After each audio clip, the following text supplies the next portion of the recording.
Assalamualaikum warahmatullahi wabarakatuh. Alhamdulillahilladzi bi ni'matihi tatimmu shalihah. Asyhadu an la ilaha illallah wahdahu la syarika lahu wa asyhadu anna Muhammadan abduhu wa rasuluh alladzi la nabiyya ba'da wa ba'd. Ikhwatal iman hafizakumullah. Alhamdulillah, segala puji bagi Allah yang dengan nikmatnya semua kebaikan menjadi sempurna. Menjadi pembuka di kesempatan yang mulia ini, berbekal harapan semoga Allah senantiasa menganugerahkan kepada kita berbagai macam nikmatnya, terutama adalah nikmat iman dan Islam. Hingga sampai saat dan detik ini kita masih diberi kesempatan oleh Allah untuk melaksanakan aktivitas ibadah di bulan yang mulia ini. Tentu harapannya semoga seluruh aktivitas amal ibadah yang kita lakukan di bulan Ramadan ini sampai nanti Ramadan berlalu, semoga Allah Subhanahu wa taala terima amal ibadah kita semua. Ikhwatal iman hafizakumullah, di antara salah satu metode Al-Qur'an dalam menyampaikan pesan sucinya agar mudah difahami dan dimengerti, lalu diamalkan dalam kehidupan sehari-hari, di antaranya adalah dengan menggunakan ungkapan amsal atau perumpamaan. Ibnu Qayyim al-Jauziyah dalam A'lam al-Muwaqqi'in, beliau mencatat di dalam Al-Quran ada 40 lebih surat yang menggunakan ungkapan amsal atau perumpamaan. Salah satu di antaranya adalah surat An-Nahl ayat ke-92. Allah Subhanahu wa taala berfirman, "Wala takunu kallati naqadat ghazlaha min ba'di quwwatin ankasa tattakhiduna aymanakum dakhalan bainakum an takuna ummatun hiya arba min ummati innama yabluukumullahu bih wala yubayyinanna lakum yaumal qiyamati ma kuntum fihi takhtalifun." Yang artinya adalah, janganlah kamu seperti wanita yang menguraikan benangnya setelah dipintal dengan kuat, kemudian benang tersebut menjadi cerai-berai kembali. Kamu menjadikan sumpah atau janjimu disebabkan karena ada golongan yang jumlahnya lebih banyak dari golongan yang lain. Sungguh kata Allah, aku hanya menguji kamu dengan yang demikian itu, dan kelak nanti di hari kiamat aku akan menjelaskan apa yang telah kamu perbuat. Hadirin ikhwatal iman rahimakumullah. Ayat ini memberikan pembelajaran kepada kita, menjelaskan tentang keburukan seseorang yang membatalkan sumpah atau janjinya setelah berupaya meneguhkannya. Dalam kajian ulama tafsir dijelaskan bahwa dulu pada zaman Rasulullah SAW, ketika dakwah Islam masih disampaikan secara sembunyi-sembunyi dan tentu belum terbuka, sehingga walhasil jumlah umat Islam yang memeluk Islam itu jumlahnya masih sedikit qalil. Ketika Rasulullah SAW meminta kepada mereka untuk berbaiat, untuk bersumpah berjanji setia kepada Allah dan Rasulnya dan komitmen dalam keislamannya, namun ternyata ada di antara mereka yang khawatir dan takut. Bahkan ada di antara mereka yang mau membatalkan sumpah atau janjinya setelah dia melakukan perjanjiannya. Kenapa? Karena memang mereka melihat ada orang-orang kafir jumlahnya memang lebih banyak, sehingga ada perasaan kekhawatiran dalam dirinya kalau nanti terjadi apa-apa.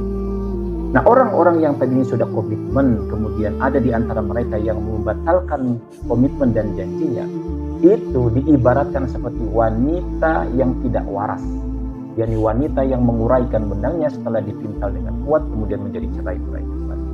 Kenapa dikatakan wanita yang tidak waras? Karena memang dulu pada zaman Rasulullah ada seorang wanita yang tidak memiliki pekerjaan apapun kecuali adalah memintal benang kemudian mencerai-beraikan kembali, dan begitu seterusnya, sehingga masyarakat sempat mengatakan bahwa dia adalah wanita yang tidak waras. Pesan yang mau disampaikan dalam ayat tersebut, hadirin rahimakumullah, adalah jangan sampai kita menjadi orang yang merobohkan bangunan Islam dengan perbuatan-perbuatan jahil, kembali kepada keburukan setelah bersusah payah melakukan kebaikan-kebaikan. Secara umum, inti dari pesan yang disampaikan dari ayat tersebut adalah agar kita menjadi orang yang konsisten istiqomah dalam kebaikan, konsisten dan istiqomah dalam ketaatan kepada Allah Subhanahu wa taala. Betapapun kita menyadari bahwa ternyata untuk menjadi orang yang istiqomah itu memang terasa berat ya ibadah. Adalah Rasulullah SAW ketika suatu hari pernah ditanya oleh sahabatnya terkait dengan keberadaan rambut Rasulullah yang memiliki beberapa helai rambut Rasulullah yang memutih. Mada saya juga, ya Rasul, kenapa rambutmu memutih? Rasulullah menjawab, saya betani hudun wa akhwat. Yang menyebabkan rambutku memutih karena memang turunnya surat Hud dan ayat-ayat lainnya. Sahabat bertanya, ya Rasulullah, ayat mana yang membuat rambutmu memutih? Rasulullah menjawab, fastaqim kama umirta faman taba ma'aka wa la tatghaw innahu bima ta'maluna basir. Tetaplah wahai kamu Muhammad di jalan yang benar, bagaimana aku perintahkan kepada kamu dan orang-orang yang bertobat bersamamu, dan janganlah kamu melampaui batas, sesungguhnya aku mengetahui apa yang berlaku. Hadirin rahimakumullah. Meskipun Rasulullah merasa berat menjadi orang yang istiqomah, tapi ada hal yang menarik dalam penjelasan ini. Jadi ketika ada sahabat Rasulullah meminta nasihat kepada Rasulullah terkait dengan sebuah nasihat, kata sahabat, ya Rasulullah, kulli fil islami qaulan la as'alu anhu ghairuh. Ya Rasul, berikanlah aku sebuah nasihat di dalam Islam yang aku tidak meminta dari yang lain selain dari engkau ya Rasul. Maka jawaban Rasulullah ternyata di luar dugaan. Qul amantu billahi summa istaqim. Beriman kepada Allah kemudian istiqomah. Ya ibadallah, bagaimana mungkin Rasulullah merasa berat menjadi orang yang istiqomah, tapi Rasulullah memberikan nasihat kepada sahabatnya untuk menjadi orang yang istiqomah? Tentu jawabannya ada dalam Quran surat Fussilat ayat ke-30. Innal ladzina qalu rabbunallahu summa istaqamu tatanazzalu alaihimul malaikatu alla takhafu wa la tahzanu wa abshiru bil jannati allati kuntum tu'adun. Orang-orang yang berkata bahwa Allah adalah Rabb kami, Tuhan kami, kemudian dia meneguhkan pendirian, maka malaikat turun seraya berkata, la takhafu wa la tahzanu, janganlah kamu takut dan jangan bersedih. Wa abshiru bil jannati allati kuntum tu'adun. Dan Allah memberikan kabar gembira buat orang-orang yang istiqomah adalah surga. Intinya adalah orang-orang yang istiqomah itu akan mendapatkan balasan surga dari Allah Subhanahu wa taala.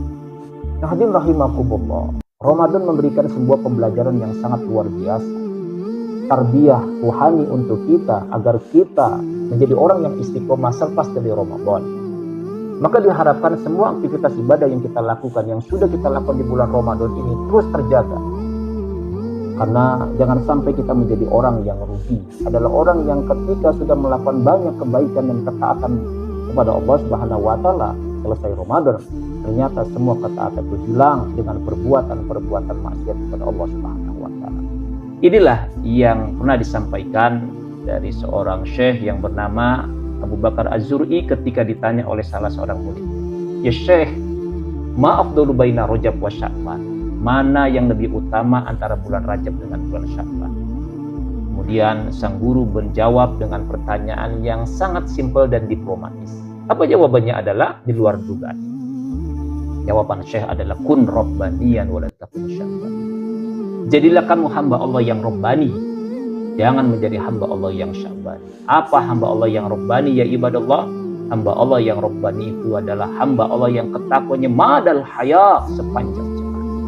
Walau sya'bani, jangan menjadi hamba Allah yang ketakwanya hanya terlihat di bulan Sya'ban. Kalau dikaitkan dengan bulan Ramadan, ketakwanya hanya terlihat di bulan Ramadan saja. Itu artinya hadirin rahimakumullah, kita berharap setelah Ramadan kita menjadi orang yang bertakwa, karena takwa itu tidak dibatasi oleh ruang dan waktu.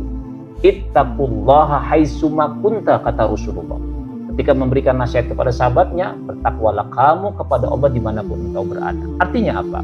Ada atau tidak dengan bulan Ramadan, ketika Ramadan pergi meninggalkan kita, berupaya komitmen dan istiqomah menjaga nilai-nilai ketaatan kita kepada Allah.